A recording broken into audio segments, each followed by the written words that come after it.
The world of Hunt Showdown is a mysterious one. Horrors lurking in the dark, surprises around every corner.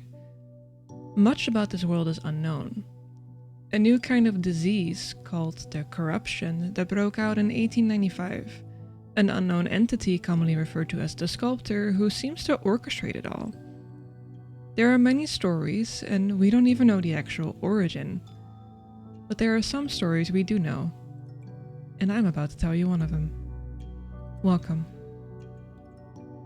A researcher's insight into the Hive, undated. Of the 10 creatures I have researched thus far, it is the Hive who haunts my dreams. Though she appears to have been classified alongside the other grunts, she was a far more dangerous creature, setting a swarm of insects upon any human in range until their bodies were punctured and swollen and heaving with their vile poison. Only her own death, the death of their host and the Hive Mother, stopped their persistent attacks. Though she could be safely killed from afar with a shot to the head, the positioning of her body made the task difficult even for the best marksman. Blunt damage could harm her, though little else, and in the time it might have taken to try, her beastly swarms would have already stung their prey into flight or submission. Looking at the bigger picture, I am attempting to understand the purpose each form served in the eye of their creator. The documents I have collected, in particular the interviews with Ada Shell, have led me to hypothesize that the Hive's function was both to host and to disseminate the malady. Convert or kill at a distance. Perpetuate the race. I am reminded of the writing of Trask, active at the time, who was convinced that a woman's divine mission was the perpetuation of the race through continuous breeding. The seed of this idea, twisted though it became, was personified in the first Hive on record, as you will see. An interview with Ada Ruth Shell. Interviewer, an AHA member. Date retracted. Mama always said not to let my mouth hang open, or a spider would crawl in. Didn't believe her at the time, but after she went, I never forgot it. I was 13 the day it happened. I know because it was my birthday. Nothing to celebrate, barely any food to speak of, and Mama so sad. Mama had a babe that had died the same year, and Papa had followed it up to heaven. Her life was hard and getting harder. 7 kids living, 4 under the ground, and nobody to help keep us in mutton. We had 1 room and a leaky roof, all of us sleeping where we could. No happy memories there. Only found out I was pregnant after we'd all been brought into the asylum. Doctor told me. I told him, well then praise Jesus cause I'm the Virgin Mary, and he shook his head. But I wasn't lying. I had never had relations. When they cut the baby out of me, I wasn't supposed to see, but I did. It was strange and hard and dead, like a piece of old, chewed up wood. Don't have any living children. Oh, yes sir, my pardon. What happened that day was what you were asking about. I got off track. I don't like to remember it, but I'll try to tell it quick. Get it all out in one go and be done with it. Mama had been quiet all day, sadder than usual. It was July. Like I said before, I know for sure as it was my birthday. The mosquitoes and the flies were fierce. We didn't have glass on the windows, not even paper. I was watching her and she was fanning the flies off and chewing on her finger. Nervous habit of hers. And she's chewing and I'm watching and a fly just crawls up her finger and into her mouth. She doesn't do a thing. Seemed everything happened quick after that. More flies and other things beside. The room was full of them, like a plague of locusts straight out the Bible. I couldn't take a breath without getting them in my mouth. I saw more and then more going into Mama's, and her ears and her just standing there, not moving, fanning and chewing and fanning. The noise was terrible. The buzzing loud as a saw, and the others just screaming and wailing.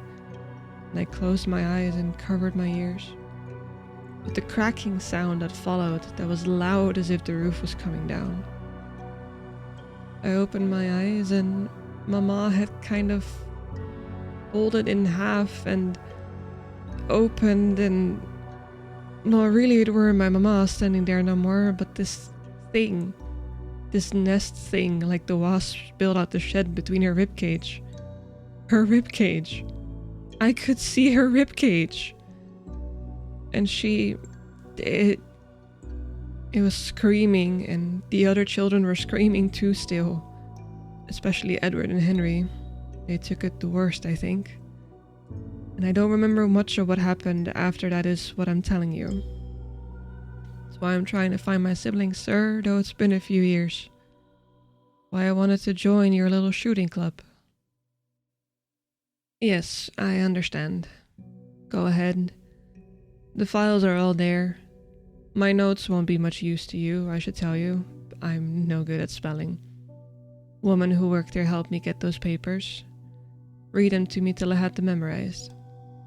I don't need them anymore. Patient Files, Asylum at Jackson. Author, Dr. Warren. Patient record. Names: Ada Rochelle, female, collared, 13 years. Edward Shell, male, collared, 9 years. Henry Shell, male, collared, 9 years. Grace Shell, female, collared, 8 years. And Samuel Shell, male, collared, 5 years. Admitted July 19th, 8 o'clock. Admittance notes: 5 children admitted together. Siblings: 2 did not survive incident. Neighbor delivered to Dr. F. Reported strange behavior. Ada Rochelle will not speak. Crying, but sits quietly. No outward signs of physical injury. 3 months pregnant.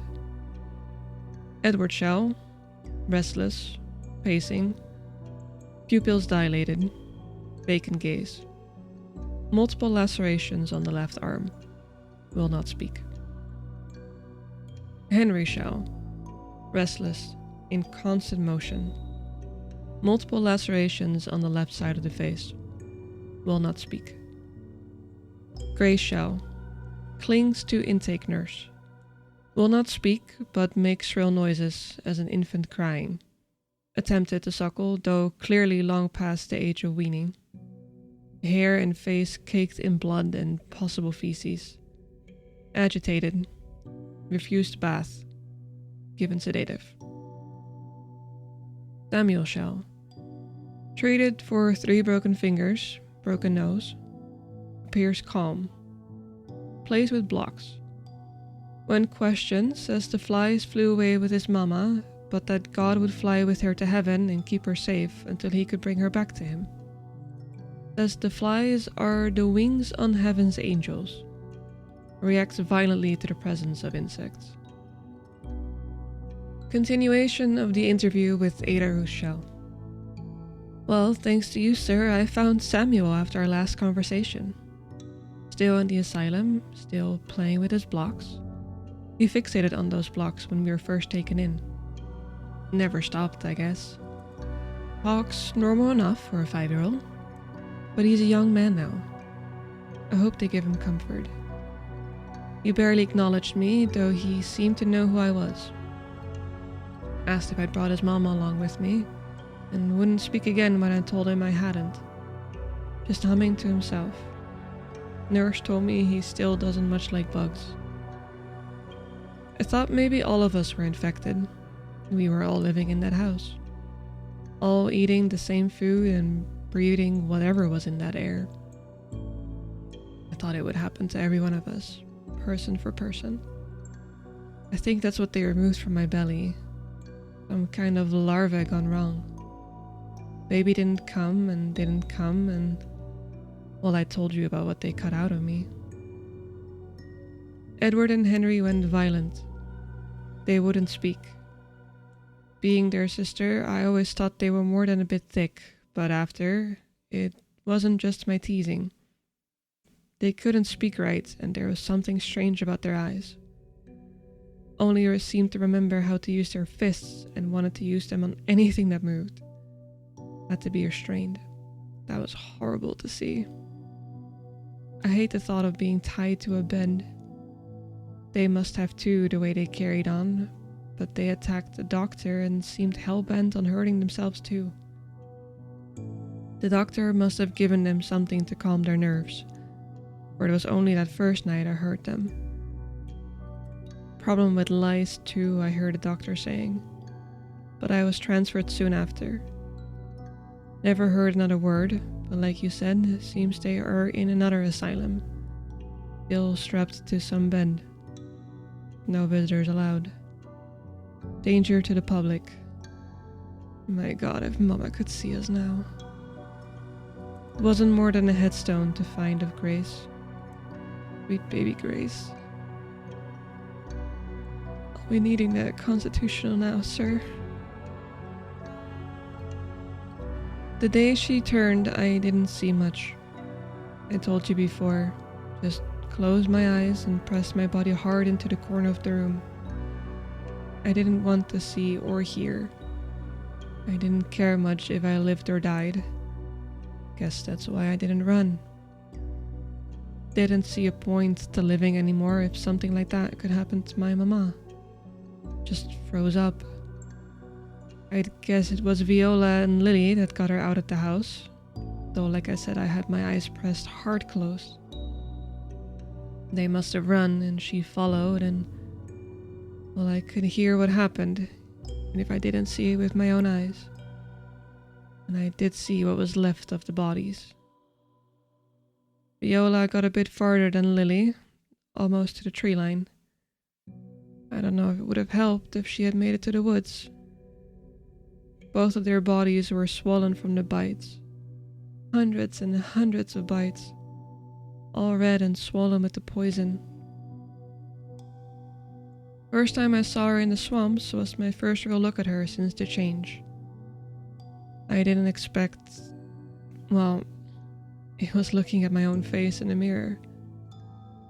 Never knew how much we shared a resemblance. Guess I kind of grew into it. Always thought Viola'd take it more after her, and me out of the changeling's basket. I heard the screaming first. Recognized it in an instant, and the sound brought me right back to that room with her screams and theirs. And across the field I saw her, bent over all wrong, twisted and shambling, and with that big paper nest sitting between her own ribs. Her own body turned against her. I don't know if my mama is in there anymore. Her mind, I mean. Her soul. What happens to your soul when you become that? I've heard there are more than one now, but they all look like my mama. They all look just like me. It was all I could do to force myself to shoot. I did, but I hesitated. And my hands were shaking and I missed and, well, that's how I lost the arm, but you know all that already. But I'm going back out. Your training won't go to waste. I'll get my mama the rest she deserves. Thank you guys so much for watching this episode. Be sure to like and subscribe if you haven't already, and make sure to click that bell so when the next episode goes live, you get a notification. I will see you guys in the next one.